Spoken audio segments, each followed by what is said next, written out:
IAS UP 66 academy में आपका बहुत बहुत स्वागत है। हम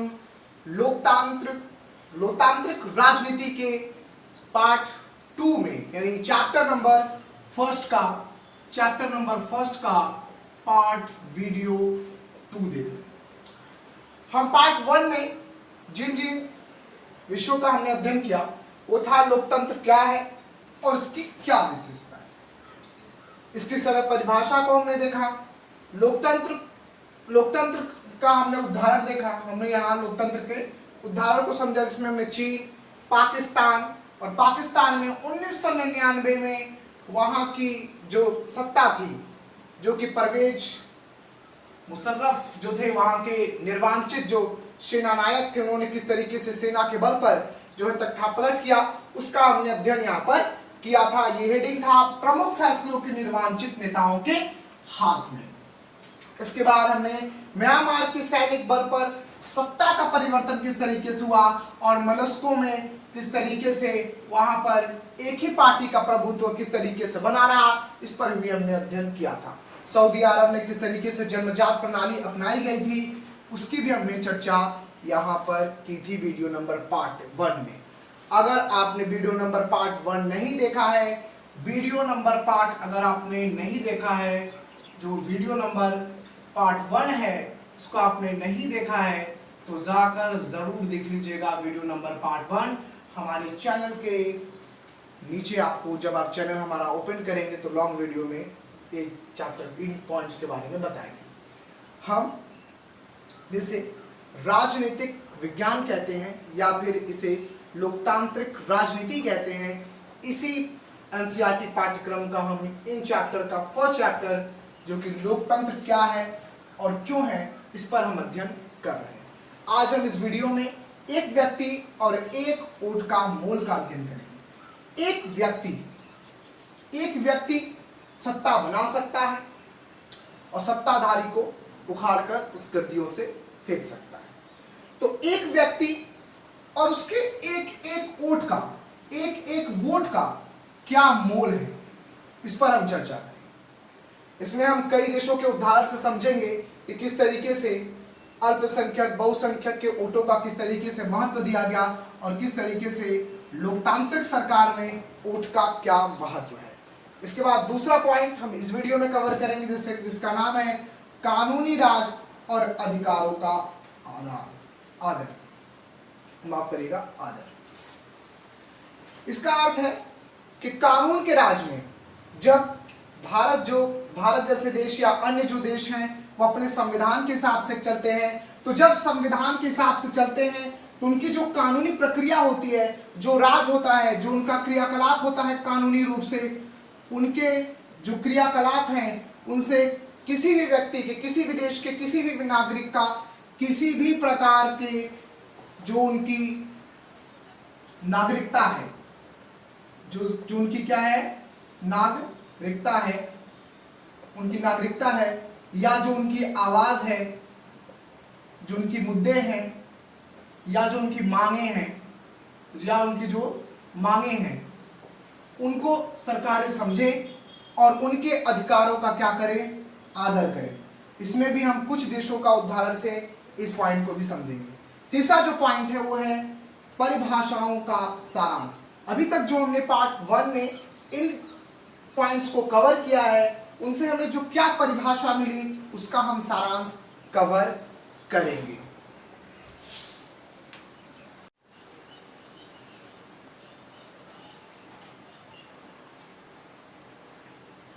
तो हमारा पहला पॉइंट है, जो कि पहला पॉइंट हमारा था एक व्यक्ति और एक वोट का मोल। जैसा कि हमने पहले ही कहा कि एक व्यक्ति यानी देश का प्रत्येक व्यक्ति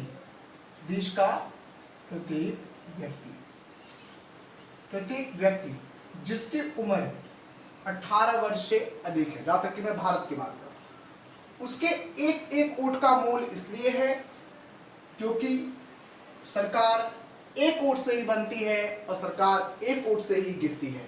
इसीलिए चाहे हम भारत की बात करें, चाहे हम पूरे एशिया की बात करें,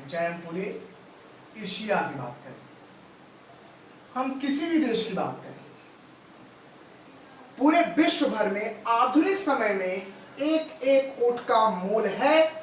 जहां पर लोकतांत्रिक देश है वहां की हम बात कर रहे हैं, जहां पर लोकतंत्र है, जहां पर चुनाव कराए जाते हैं 5 वर्षों में, 6 वर्षों में, जहां पर सरकारें बनती हैं और बिगड़ती हैं, वहां पर एक एक वोट का एक एक मोल है, क्योंकि वहां पर प्रत्येक व्यक्ति के वोटों का बड़ा महत्व है।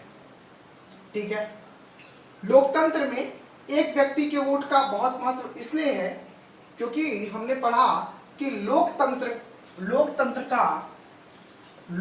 का जो श्वसन है, जो क्या है, श्वसन है, शब्द पे मत ध्यान दीजिएगा, हो सकता है कि लिखने में थोड़ी टाइपिंग में गड़बड़ी होती होगी। श्वसन है, जो सांस है, क्या है, जो हमारे सांस है, जो लोकतंत्र का जो सांस है वो क्या है, वोट है। वोट ही क्या है, लोकतंत्र का सांस है, क्योंकि बिना वोट के लोकतंत्र जीवित नहीं रह सकता। लोकतंत्र का अर्थ ही है जनता का शासन, जनता के लिए, जनता के द्वारा जनता का शासन जो है वह लोकतंत्र है। ठीक है, एक बार फिर से समझिएगा जो हमने कहा, जनता के द्वारा जनता का शासन, जनता के लिए लोकतंत्र कहलाता है। हम जब इसे लिखेंगे तो अलग परिभाषा के रूप में लिखेंगे, लेकिन हो सकता है कि आप ये परिभाषा भी लिख सकते हैं कि जनता के द्वारा जनता का शासन क्या है, लोकतंत्र है। जहां पर जनता का शासन है, जनता के प्रतिनिधित्व, चाहे विधानसभा की हम बात करें, चाहे विधानसभा की बात करें, चाहे हम विधानसभा की बात करें, चाहे लोकसभा की बात करें, जब जनता के प्रतिनिधित्व बैठाए जाते हैं तो वही लोकतंत्र होता है। जहां पर सत्ता पलट या अन्य जबरन से सत्ता पलट जो है शासन बना ली जाती है तो वहां पर लोकतंत्र नहीं माना जाता। ठीक है, तो दुनिया ने भी माना है कि वोट देने का अधिकार से वंचित रखना लोकतंत्र की हत्या करना है, या हम कह सकते हैं कि लोकतंत्र पर खतरा है। उदाहरण के रूप में जैसे कि सऊदी अरब की हम बात करें, सऊदी अरब में महिलाओं को वोट देने का अधिकार नहीं था 2015 तक, यानी 2015 तक वहां पर सऊदी अरब में महिलाएं वोट नहीं करती थी, महिलाओं को वोट देने का अधिकार नहीं था। 2015 तक की बात कर रहे हैं। ठीक है, वह दूसरे देश की जब उदाहरण की बात करते हैं, जैसे कि एस्टोनिया की हम बात करें, एस्टोनिया देश की बात करें, तो यहाँ पर भी रूसी अल्पसंख्यकों को वोट देने का अधिकार नहीं था, या फिर ये कह सकते हैं कि यहाँ पर वोट देने का अधिकार तो उनके पास था लेकिन सिर्फ नाम मात्र का था, और इनके लिए वोट देने के लिए बहुत सारी समस्याएं आती थी। भारत की बात करें तो भारत में लोकतंत्र में जहाँ पे राजनीतिक रूप से देश के सभी वयस्क कहने का मतलब है जो 18 वर्ष के जो हो चुके हैं, वयस्क कहने का मतलब है 18 वर्ष के लोगों को वोट देने का यहाँ पर क्या है, अधिकार है। भारत देश में जो 18 वर्ष के हो चुके हैं वो वोट क्या दे सकते हैं। ठीक है, वोट का अधिकार होना भी चाहिए, क्योंकि लोकतंत्र में वोट से सरकारें या जनता के प्रतिनिधित्व चुने जाते हैं, सत्ताधारियों को सत्ता पर कुर्सियों पर बैठाया जाता है और उन्हें उखाड़कर फेंक भी दिया जाता है जब ये जनता के लिए काम के नहीं रहते। क्योंकि कोई भी नेता हो वो क्या है, जनता का सेवक है। जनता का क्या है, सेवक है। वो जनता का सेवक है, वो जनता के हितों के लिए काम करता है, वह जनता के हितों के लिए लोकसभा में और विधानसभा में बैठाया गया है। इसीलिए जनता क्या करती है, अपने प्रतिनिधित्व मंडल का, अपनी सरकार का नेतृत्व करती है, अपनी सरकार का चयन करती है और उसे भारत में 5 वर्ष के लिए क्या करती है, उसे सत्ता पर बैठाती है कि वह देश का विकास करे। ठीक है, हम अगले पॉइंट्स की तरफ चलेंगे। हम जो पॉइंट्स यहाँ पर बता रहे हैं वो आपके एनसीईआरटी बुक में वेरिएबल है। आप जब एनसीईआरटी बुक को पढ़ेंगे, हमारे साथ जब अध्ययन करेंगे, तब आपको समझ में आएगा। आप वीडियो को लाइक जरूर करिएगा, लाइक सब्सक्राइब जरूर करिएगा वीडियो को। ठीक है, चलिए हम अब अगले पॉइंट्स में चलते हैं और इस वीडियो को जो है ज़्यादा से ज़्यादा शेयर करिएगा। अपने दोस्तों के पास, और हमारे प्रिय जो विद्यार्थी हैं वो बात को तो समझते हैं, क्योंकि आज की टेक्नोलॉजी की दुनिया है तो हर कोई तो जानता ही है कि आज के समय में शिक्षा का क्या महत्व है या फिर प्रणालियों का क्या महत्व है। हम आपको जो ये सेवा दे रहे हैं वो सिर्फ फ्री में है, इसके लिए आपको कोई चार्जेस नहीं देना, लाइक सब्सक्राइब या शेयर करने के लिए आपको कोई चार्जेस नहीं देना होता। तो चलिए अब हम अगले पॉइंट्स की तरफ चलते हैं। इसको माफ करिएगा, यहाँ मैं फर्स्ट लिख दिया था, यहाँ पे फर्स्ट पॉइंट है। इसके बाद हम अब अगले सेकेंड पॉइंट की तरफ चले।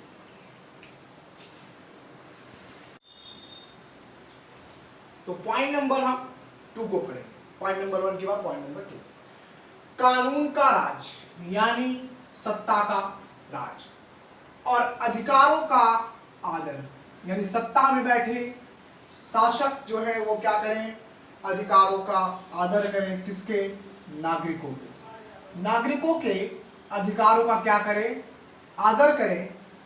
ये आज इस चैप्टर के दूसरे पॉइंट में हम पढ़ेंगे। लोकतंत्र के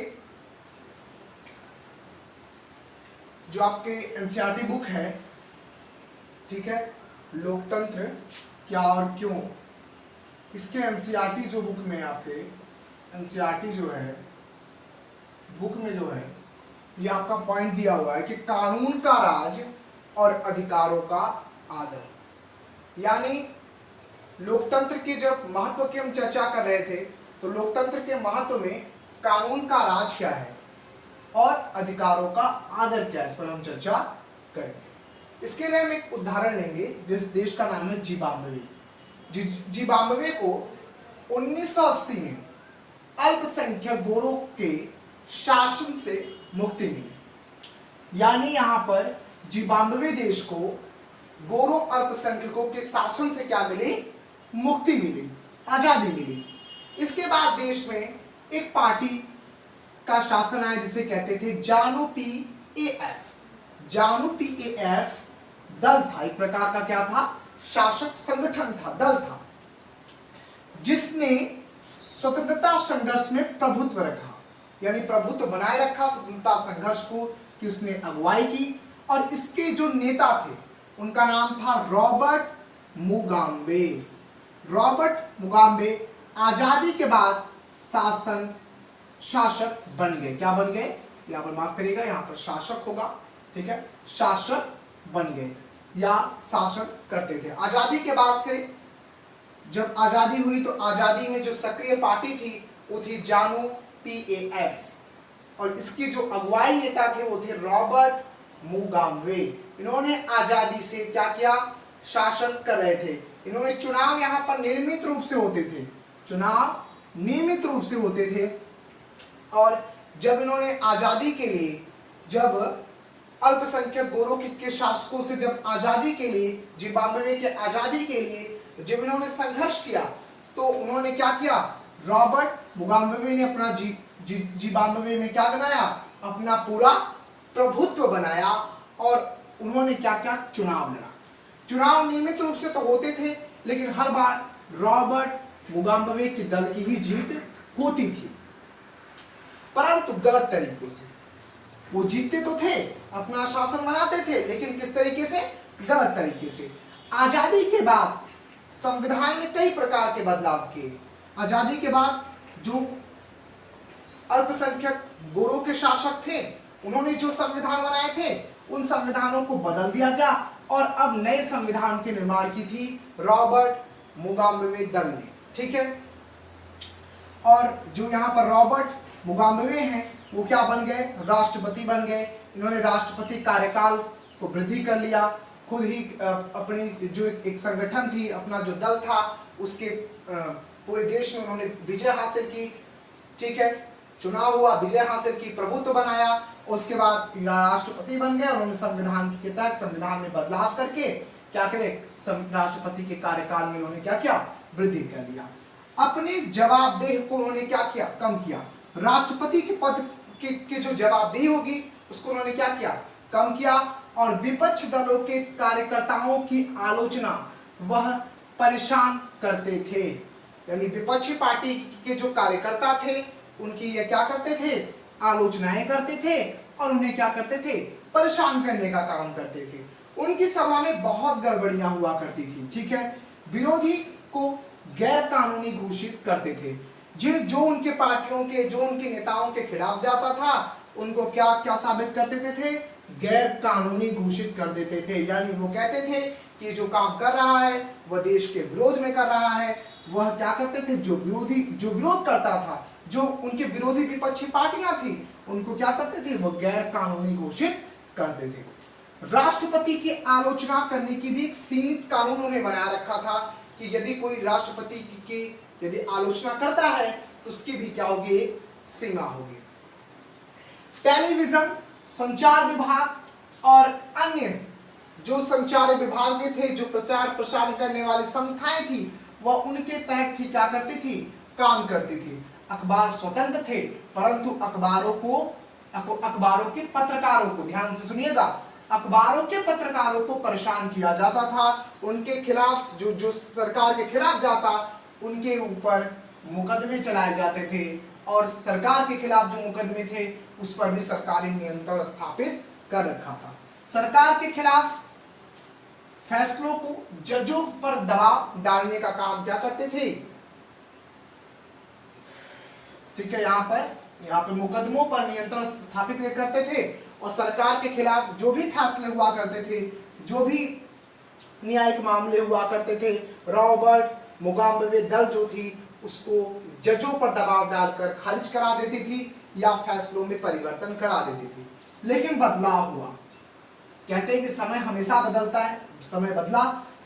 2017 में मुगाबे, जिसका नाम पूरा था रॉबर्ट मुगाबे दल, की हार हुई और इन्हें राष्ट्रपति पद से हटा दिया गया।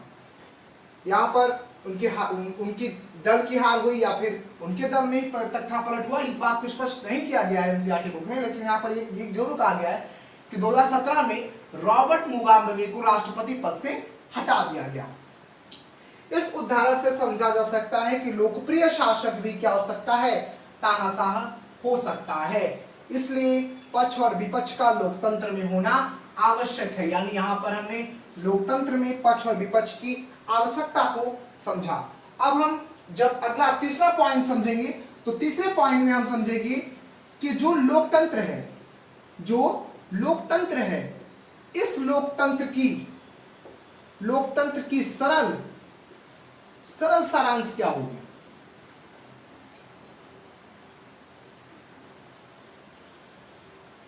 जो लोकतंत्र की जो सरल व्याख्या कह लीजिए, यहां पर सरल व्याख्या हम क्या होगी? ठीक है, लोकतंत्र की सरल व्याख्या क्या होगी? यानी हम लोकतंत्र को कैसे समझ सकते हैं? एक सरल रूप में। अभी तक जो हमने पढ़ा वो लोकतंत्र के महत्व को पढ़ा। हमने जो पढ़ा वो लोकतंत्र के किसको पढ़ा? महत्व को पढ़ा। लोकतंत्र के यहाँ पर हो सकता है ना दिख रहा होगा आपको, यहाँ पर मैं लिखता हूँ, किसको पढ़ा? हमने महत्व को पढ़ा। अब हम इसके बाद जब तीसरा पॉइंट पढ़ेंगे तो लोकतंत्र की जो सरल व्याख्या है या उसका हम कह सकते हैं कि सारांश है, उसको हम पढ़ेंगे अगले पॉइंट।